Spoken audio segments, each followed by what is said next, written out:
Hello everybody and welcome to our channel and I hope you are going well.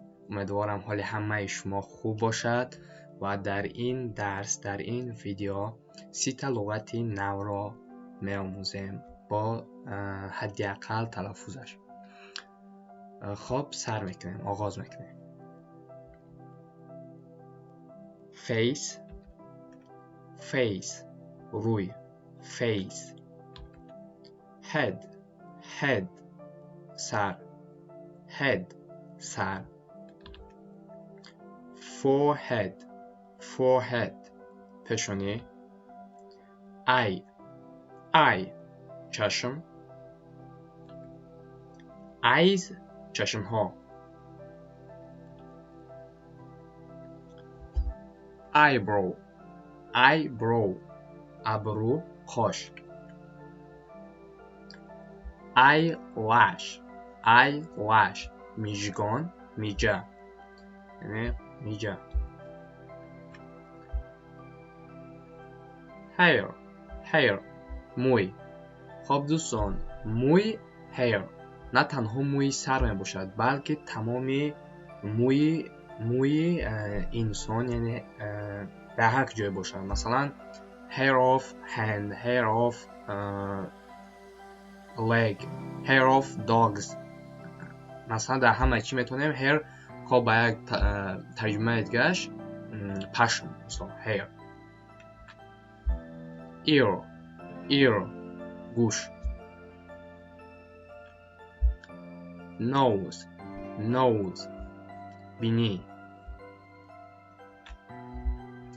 cheek لنج. mouth دهان. tooth دندان. یک تا دندان بچه ها. شاید شما زیادتر شکل جمع شدگی باشین. شکل جمعش تیز دندان ها می باشد. lip لب.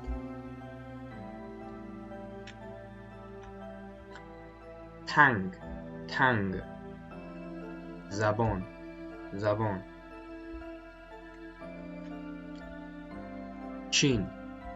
chin منه. خب بچه من در اینجا ترجمهش منه گذاشتم. ترجمهش منه نیست، همین گیردکی چی را سوسن میگه و تهی هم گیردک چین میگویند. خب فوک میگیمش که من بخیالم بعضی انسان ها فوک میگن. خب من به عکس این را اشاره کردم که باز خوبتر مانند باشد. جو منه یعنی کلیک نظر منشید. neck گردن. shoulder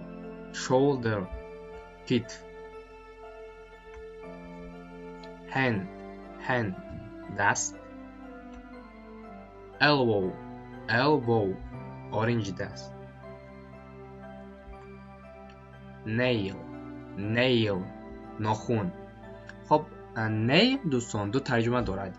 یک ترجمهش مخچمه باشد و یک ترجمهش ناخن باشد که ما در اینجا در بораи خب تلایودان بعدی صحبت کرده شده. من از لغت ناخنش استفاده کردم. finger انگشت دست. بچه در زبان انگلیسی انگشت دست با انگشت پا دیگر خیلی دارد. مثلا finger وقتی گفته انگشت دست را ویا میشناسن و toe انگشت پا میشد که بعداً وی را میبینید. fingernail ناخن دست. chest گرود. waist میان. knee زانو. leg پای. toe انگشت پای.